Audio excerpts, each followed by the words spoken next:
ready to smoke my shit. She flirting with me, then you know that's it. Like we gang, she staying loyal to this. I can't change this paper, keep me interest. Don't trip or slip up, I know, baby, you ain't gotta worry. Anytime I'm on the road, I'ma call her, I fall back. What you call that? Need a little thicker, but I'm never gonna start that. Bitch, took the key to my heart and got carjacked. Watch how you flip this part, it's like I'm all bad, but I'm still riding until the wheels fall off this. Guess I'm just tripping, whatever you call it. Let me go missing, you gon' be calling. Let me go missing, you gon' be calling. Yeah. I party hard to go for these stars and no sorry, Bob don't build for me. I po these halls, I don't play with toys and no fake ass bars and that's Bobby. Cause I'm already knowing just what I can do. I'm meditating my mental level, my senzu. Spit some shit in this go like I can do. Another bomb. Lies like you know facts. Little simmer stay line, alright. Yo. Triangles I circle back, catch a boom back bass on the face. Welcome back to another episode of the Gentlemen's Club podcast. This is episode 70, I believe. Episode number 70. 70, okay. Number steady climbing. We're gonna do something special for 100. Okay. I'm asking. Oh yeah, absolutely. All right. I think I have the best idea. We'll talk about it because I won't spoil nothing. Okay. All right, fair enough. Yeah, we can do that. Yo, how you feeling, man? God is good all the time. Okay. All right. I like that. It's good energy. I'm hanging in there, man. Everything's decent. I got a random question for you. Okay. Whenever you've bought a woman flowers, did you buy the vase to go with it? The vase to go with it? Only if I bought it from 1-800-Flowers and it came with it. Okay. That is the only circumstance. Right. I like buying flowers from there. They're really nice. Mm-hmm. Expensive as shit. But yeah, a little bit. Mm-hmm. This was a little bit while back, so this is a little dated, but I forgot to talk about it because it kind of bothered me just a little bit. Sitting on your spirit? Yeah, sitting on my spirit just a little bit. This woman was making this video and she was trying to make it seem like the gesture was nice. But she was basically saying that you've given me another task of things to take care of when you just buy the flowers and give them to me in this plastic bag. Mm-hmm. And I was like, okay, I kind of see where you're going there. A little bit. I'm listening. But after that, it just didn't make sense to me because anytime I've ever bought a woman flowers, they're used to getting flowers, and it seemed like this woman was not. Mm-hmm. And obviously Twitter did their thing, and they started digging into her a little bit more. She didn't seem to have a lot of things in her apartment at the time. Oh no, that she made available to the world. There weren't many. There wasn't table. I don't even think there was a table for the flowers to go on. That's how men live. I know, but you see a lot of that where people want to try to shade somebody or expose somebody online, and then people can just scroll through your profile and find a lot of holes and things like that. And she ended up getting exposed that way, so it was unfortunate. So I was just curious. First off, I guess it's. Look, somebody does a positive gesture for you, just accept it. I mean, are we all perfect as human beings? No. And when you start throwing stones at people, you're opening yourself up for people to be able to see you. Right. So that is a thing. And everybody got glass on their house. Everybody. Absolutely. Speaking of being exposed, we did not talk about this pre-show. Okay. You sent me an article the other day. What was on the show? Or what was the article? About someone that has been throwing stones, and now the Twitterverse has done some digging and found some old tweets. You got to refresh me because that could be anything. Dave Chappelle. Yo. You remember now, don't you? I think so. Yeah. Fill me in, boss. So, sorry. See, it was fine until you did that. My bad. So there are a few trans activists that have been very vocal about Dave Chappelle and Netflix and his special and Dave Chappelle's supposed hate speech towards the trans community. Did you see the response? Dave Chappelle has responded multiple times. So which one are you talking about? Oh, I'm talking about the one where he was on stage and he was speaking to. Where he said I'm not going to let anybody Censor me. Not necessarily that, but he was speaking to how his film that was supposed to be it was getting shopped, and now all of those film festivals and film companies that were originally interested, he can't get his film shown anywhere or picked up anywhere. So he's decided he's just gonna do a 10-city showing of the film and whatnot, and people can go support it that way. They were saying that he wasn't open to sitting down and talking with them. He said that wasn't the case. He said that was a lie. He said that you're not gonna just summon me. He had a few stipulations for if he wanted to be met, but basically they're trying to make it seem like he was unwilling to do that. But he's actually the one that's not allowed to go to the building. In the Netflix building? Yep. So he was saying this isn't necessarily all about the trans community. It's more so about corporate interests. So that was just a part of what he's saying. He had it was like a 5-minute video split up in 2 parts, and he wanted to just speak on everything that's happened since the walkout. Sure. So, please continue on. This has turned into an incredibly messy scenario where a lot of people have more or less been kind of dragged down. This has affected everybody. This has affected Netflix. This has affected Dave Chappelle. This has affected, obviously, the trans community. So the article that you sent me, the organizer of the walkout goes by the name of Ashley Preston. Oh, now I know what you're talking about. Yeah. Yep. So there were, and she has been very vocal as far as how she feels about Dave Chappelle and Netflix, and Of course. how justice more or less needs to be served. Okay. There is a string of old tweets Yikes. from Them Ashley. old tweets will get you, boy. Yeah. Them old tweets will get you. Now, this is the era of cancel culture, so I will start off by saying this. I do not believe that somebody should be canceled for something that they said 10 years ago. I agree with that. But I will say this. These are hateful words that were in your heart at one point in time. And I do believe that you do have to respond to them. Yeah, you got to address some of it. You do have to respond to them. Right. So I'm actually not going to read these because some of the shit's really, really racist. Very true. And hurtful. So I don't want to read any of this because I don't want to spew any of that on this podcast. Okay. There's But more or less, it is a lot of hate towards immigrants and Asians, correct? and Latinos. Okay. But yes, mostly towards Asians. Wow. So I will say this: hate in any form should not be tolerated. Okay. That being said, if you want somebody to hear you out as far as your response towards this, then it is only right that you hear somebody else to explain their side of something. Okay.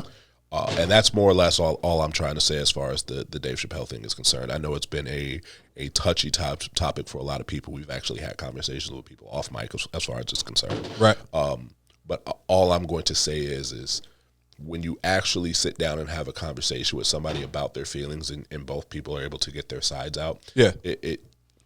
There is a clearer path to a solution that is currently not happening. Okay. Because everybody is so passionate that they want to be right. Yeah.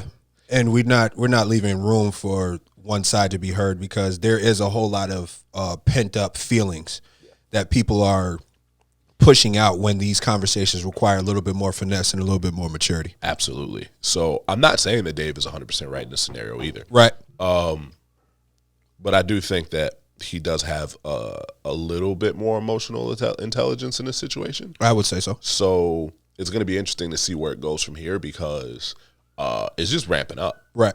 I mean, like you said, there's corporate involved now. Yeah, true. Dave Chappelle, who has proven to be Teflon when it comes to the corporate world. That's a fact. Now his money's being affected. True. And regardless of, he's got hundreds of millions of dollars, who cares? Right. Someone that has even more hundreds of millions of dollars on the line is going to respond Yeah. in some form or fashion. Right. What that looks like, I don't know. Yeah. Do you feel like this is moving away from the important message that needs to be gotten to? The original message that Dave was trying to get to in the special in question, the closer, it's being lost 100%, and that's part of the issue. Right. The whole point was his friend who I believe she was trans as well. Yes. And she ended up killing herself behind the tweets and the backlash of supporting Dave. Yeah, from her own community. Right. Right. And I think that's a big point. It's just like, okay, yes, we understand that you guys are also being targeted by the same type of hate and rage, but I don't think that in turn means that you direct it right back towards other people. Agreed. So, but yeah, hopefully they work it out. Hopefully a better conversation comes into play and it moves away from everybody just being outraged, and we can actually get to solutions instead of pointing fingers and blame and whatnot.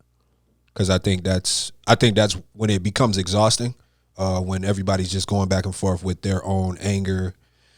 And then it's like, well, how can other people be supportive and want to be invested in this when this is just turning out to be a war and a fight, just like everything else? Mm-hmm. So that makes it difficult.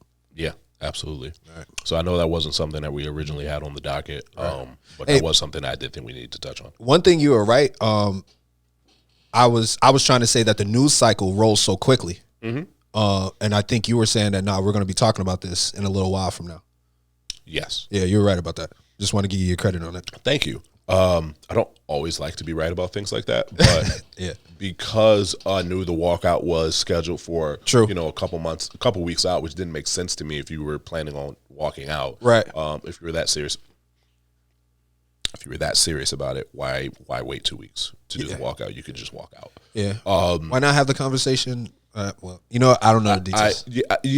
I guess my thing is, and then we'll get off of this, is you had a list of demands, which I don't have a problem with. Okay. I don't have a problem with you having a list of demands. I don't. Right. But once you realize that your list of demands was not going to be met, my strategy personally is an immediate walkout.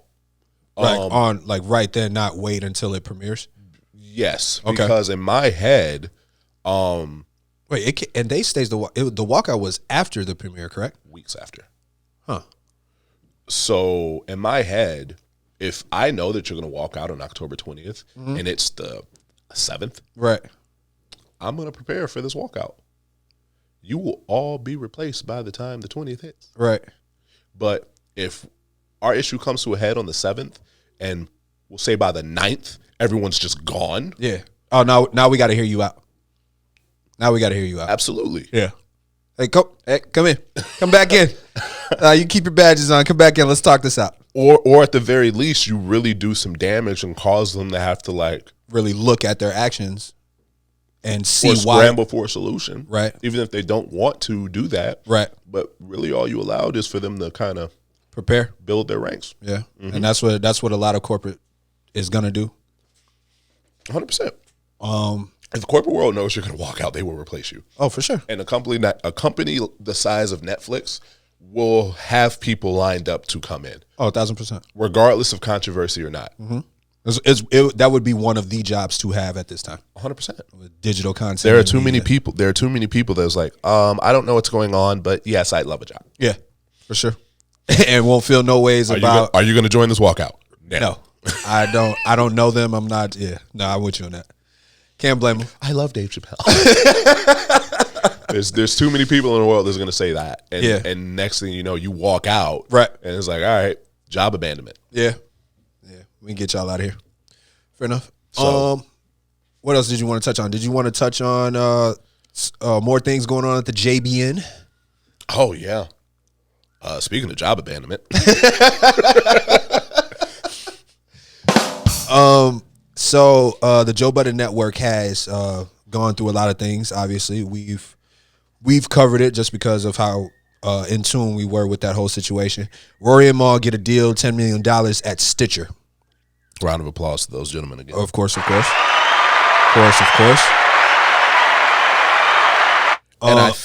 I don't know if we touched on it specifically, but that had to have been a domino effect. We knew there was going to be a domino effect to Rory and Mal getting that deal. Okay. I don't know if we could have seen this being one of the domino effects. Right. But I'm not shocked by it. Okay. So another part of the Joe Budden Network is the See the Thing Is podcast with Bridget Kelly and Mandy. They just announced that they will be going independent. They will be leaving the Joe Budden Network. And Round of applause to them. okay. Round of applause. And I will tell you why I give my round of applause after Ashton. Okay. And I can just say that I'm a fan of Bridget. I definitely respect Mandy. They have a great podcast. You know, I mean, it's an all woman podcast. They talk about things more so from a woman's perspective, and it's not just it's not what you would think it typically would be. It's professional in every single sense of the word. It is very much so. It is very much so a female Joe Budden podcast. Yeah, for sure. Yes. So it's great. I enjoy it. Listen to it every single week. So when I heard that, I was like, wow. And I only have a few guesses, just because they don't seem to get as much support from the JBN, in my personal opinion. Not as much as I saw other things. When Karen Civil and I think it was Ming Lee, it was another all-woman podcast that was on the Joe Budden Network. When they were first coming out, they were getting a lot of push. And seemingly a lot of support. And even Mandy and Bridget spoke about how they didn't feel that they were getting the same support. And I don't know if that was because of the sexual harassment situation that happened with Olivia, who was another member on the See the Thing Is pod, and she had an interaction with Joe that she spoke out later. And that put a damper on a few things. It slowed down the momentum that could have been, much higher. Right, 1,000%. I'll speak on it like this. I think it's twofold. I do think that absolutely had something to do with it. Okay. But I think another thing is like, okay, we watched Rory and Mal walk out of here And get 10 milli. They walked out of here with nothing. They had nothing. They had no podcast name. They had no studio to record in. They had only the money that Joe had agreed to pay them beforehand. Right. Because Joe didn't give them no money when they walked out that door. Right. They quit. Right. More or less. Right. Fired on air and whatnot. Watched them fired on air, but they quit before you fired. Yeah, true. Very true. That's the, you know what, I quit. You know what? You're fired. Which as an employer, don't ever do that, because if your employee quits, they're not eligible for unemployment. But that's a whole nother topic. Right. If you say they're fired, then they can still get unemployment. Okay. Whatever. Not the point. Anyway, so you watch Rory and Mal leave. Right. With the shirts on their back, and that's it. True. Within, I don't remember the time before they announced the new podcast. Less than 6 months. Yeah. Less than 6 months. I'm talking like whole thing. Right. Everything's rolling. 10 mil. All rights. There was never going to be a show on the the Joe Budden Network that reached the same level of success as the Joe Budden podcast. It is almost impossible to happen. Yeah. People are still trying to chase it to this day. Well, outside of that, yeah, there's outside sources that are trying to chase the Joe Budden podcast in its heyday and its height, because I don't think it's at its height anymore. Right. But you can't be under that umbrella and expect to reach that same level of hype. Yeah, because the reason why people are coming in is not for, and I mean this as respectfully as possible, it's not for your show. Right. The Patreon subscriptions is not for See the Thing Is, it's for the Joe Budden Network. It's for the Joe Budden experience. It's because, like, yes, you do have See the Thing Is in there, right, but there is a Patreon episode for the Joe Budden podcast. There's extra clips. There's extra Joe Budden stuff in there. It's all the juice. And it just so happens to be, oh, by the way, you can watch See the Thing Is. Yeah. It's like they have all the things behind them, and it's like, oh, yeah, and don't forget about this side, too. Like, right. I got you. As a creator, that's a scary thought, because I will never be the main focus on this network. I will never be. Yeah. And it is why I've been so adamant against, we can talk about it now because it's so far away. Okay. Since it's happened. I was so much against us joining this podcast networking group. Right. So we'll talk about this, and I don't really care. I don't remember the girl's name. This was brought to us as a group. Right. We were offered an opportunity to join a podcast network very early on in this show's existence. Yep. somebody was watching and really thought that we had something going on, and I appreciated that acknowledgement. It felt good to know. Felt good to know. And they wanted to bring us onto their umbrella. Right. And first thing I said, say, yo, you read that contract? She said, Yeah, it's like, I don't know about that. I don't really like the language in there. Right. And I was like, okay, so what about the other podcasts and all that stuff? And now this wasn't the final straw, but one of the things that was in this contract was us having to pay her and her having ownership of our podcast. Yeah, and that sounds like a setup. I was like, wait, Oh, you're bugging. I'm going to pay you for you to have ownership of my podcast. And you can't even guarantee me Anything. any income from it. Right. So we just gonna be here and just like, nah, we cool. We could just keep doing what we've been doing. So that was my biggest issue with it. Of course. That was my absolute. That was the no right there. Yeah, that was a no there. And then my other thing was, it's like, okay, what are you going to do for? And that's where the conversation got sticky. Yep. Because I was like, okay, let's say that I take you for face value and this isn't a ripoff. Right. What are you going to do to help my podcast grow? Exactly. It's like, well, we have other podcasts. We're going to put you all guys together. I said, no. What are you going to do Right. to help my podcast grow? Right. I don't. And there wasn't an answer there. Right. So I'm going to join your network and be a shuffle of other podcasts. Right. I'd rather give it a shot on my own. Yeah, for sure. We get a chance to stand by ourselves and continue to grow, and people like us for us. Because in the off chance that we aren't the bright star of that network, we will never make it. Yeah, of course, because we'll be stuck there. We will be stuck under that umbrella of this other star podcast. It's like, oh yeah, your favorite podcast. We have other podcasts too. You should check those out too. They'll never mention our name. Yeah, true. And that's what happened with See the Thing Is. Yeah. So you're already disgruntled because you don't feel like you're getting the shine that you should from the network. Your boss is a misogynistic narcissist who has cost you a relationship with one of your co-hosts, and now the public eye has kind of turned on the two of you for a little bit because it's like, all right, why didn't you stand up for her? And they had to have a whole 2 or 3 episodes talking about that by itself, Expressing what went on behind the scenes, which is unfortunate. It sucked that they had to do that. It because it took away from, and it's like, it took away from a lot that they had going on. And after that, they took a really big hit, and but they had to keep trucking. They had to, yeah. They had to keep moving. So you're dealing with all this backlash. You're dealing with public perception. You're dealing with the cleanup. Yeah. You still don't feel appreciated. Right. In the middle of that, another podcast gets announced with 2 women. Right. And it's like, all right. And one is a very beloved member of the entertainment community. Karen Civil is loved by a lot of people. Right. So it's like, okay, we're on the back foot now. Oh, by the way, the 2 guys that got the fuck out of here that you respected, because they respected Rory. Right. I don't know. I can't speak for Maul. I would assume they respected Maul too. Of course. They respected Rory. Oh, yeah, 1,000%. 2 guys that got the fuck out of here. Right. They hit it. Yeah. Big. Hit that lick. 10 mil. 10 mil. All rights. And it's them. All rights. And it's them.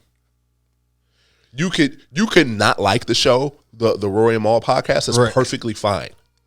It lacks a few small things that I wish they had more. Maul got more serious. Rory got more jokingly, and it kind of clashes in the middle here and there. Yeah. But anyway.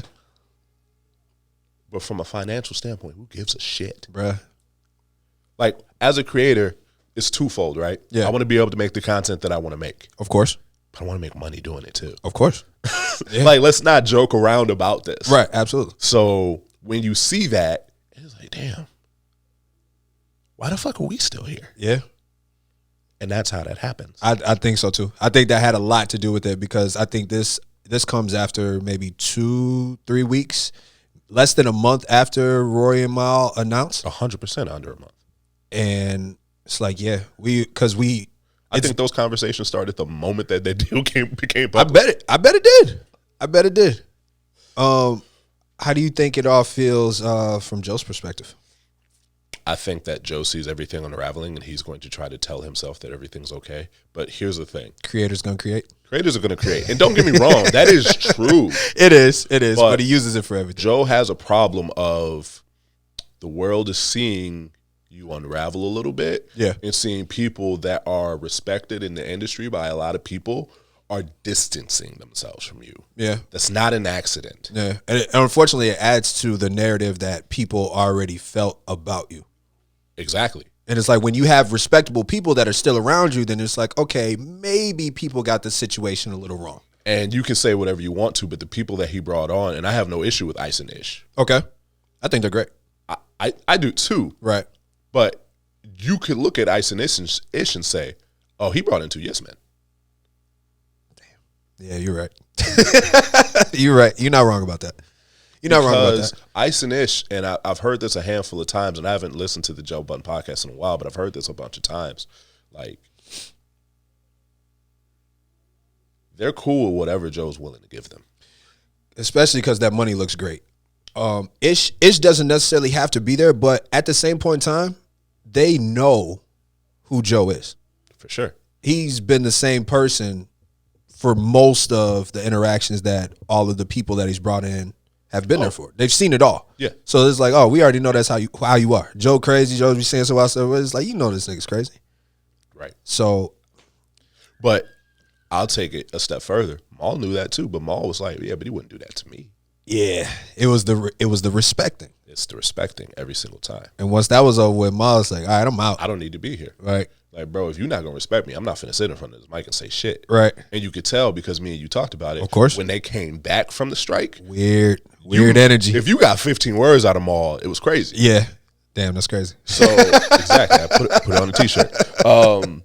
So, yeah, you look at it, it's like, all right, Joe replaced Rory and Maul with 2 yes men that will be happy with whatever Joe is willing to give them. True. Which I promise you is under 6 figures a year.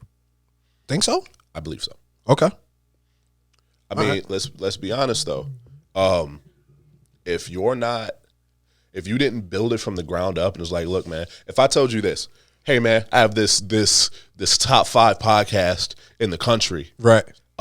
We generate millions of views every single week. Right. I'm gonna offer you a spot as being one of the mics on there. Right.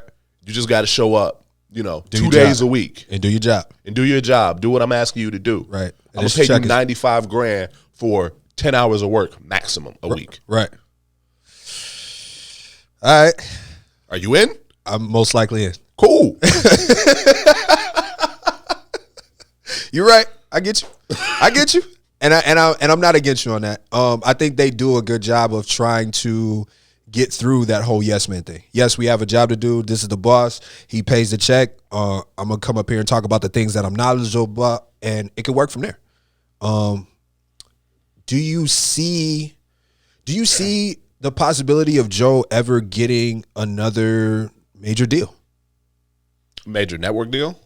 Yeah, like, what happens from this point on? You know what I'm saying? Like, there's obviously got to be another bigger play. You know what I'm saying? Because you lose a lot of sponsorships. I think that as far as like one of the major DSPs, no. I don't think so either. Because they're all in competition. But when you get to that level, they're all still buddy-buddy. Right.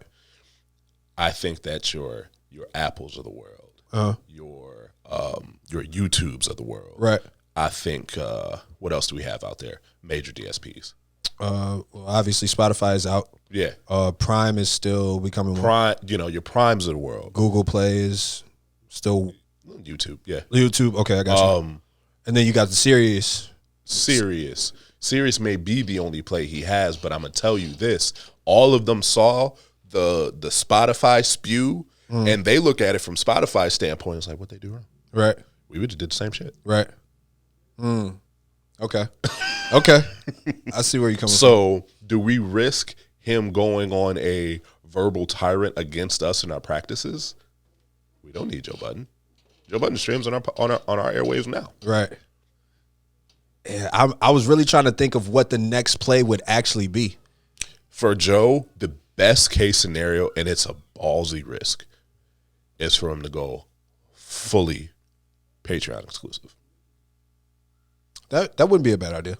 Because he would have absolute control. He can say whatever he wants. Right. And if people really want to criticize him and leak stuff that he's saying, cool, you can do that, but you got to do it behind this paywall. Right. You paid for it. Yeah. And that's all I needed from you in the first place. Exactly. Okay. I wonder if It's a tough risk. it is. It's a really calculated risk, and you have to know that you have the. But if you do that, you kind of lose those sponsorships, at least to the magnitude that he has them now. True. Because Cash App ain't gonna pay you as much money if the people that are listening can only listen through a paywall. Yeah, and Cash App's out. It's just Patreon as far as we've been made aware of. So from his standpoint, he might as well just do that. Right. Maybe Barstool though. He's got a good relationship with them. El Presidente is one of the few people that's going to deal with it, but I don't think those splits are going to go like they need him to, and Joe ain't with it. no. Or Title. He tried that up beforehand and didn't necessarily work out. I think and Title was the other DSP that we didn't mention. Yep. I think he screwed up the Title deal when Maul walked out the door. Damn. That's family. Yeah, Rockefeller ties. Yeah. That's true. Damn. I don't know, man. Good luck to Rory and Maul. I'm gonna definitely be tuned in. Mandy and Bridget, I'm curious to see what they do. I think I'm gonna keep supporting them though, because I like them. Nothing's changed since day one, so I'm gonna keep supporting them. And good luck to Joe and them, man. I'm curious to see what happens. I'm curious to see what happens in the next 2 years. I know Rory and Maul are about to gear up. They're about to drop a lot of content. They stopped their podcast episodes to go prepare for the next stages of this $10 million Stitcher deal. Mm-hmm. I definitely think we get that Drake interview. Oh, yeah. I think that Drake interview is going to come. That's going to set the internet ablaze for at least a good day or two, because it's going to be kind of like a rub in Joe's face. That'd be one of the most backhanded situations. And who better to help you with that than the petty boy himself? Right. He would love to do that. And even though there's no issues necessarily between him and Joe, it's like, nah, nigga. He'll rub dirt on it. He don't care. Yeah, he don't care about that. Drake is the ultimate antagonizer. Right. Yeah. And that'll be really good, man. There's no better look than that. $10 million deal at Stitcher, which is a branch of SiriusXM. Drake he also got a major deal at Sirius. I think it's gonna happen. I think that's a chess move. No, absolutely. And it is, like you said, it's just another dig.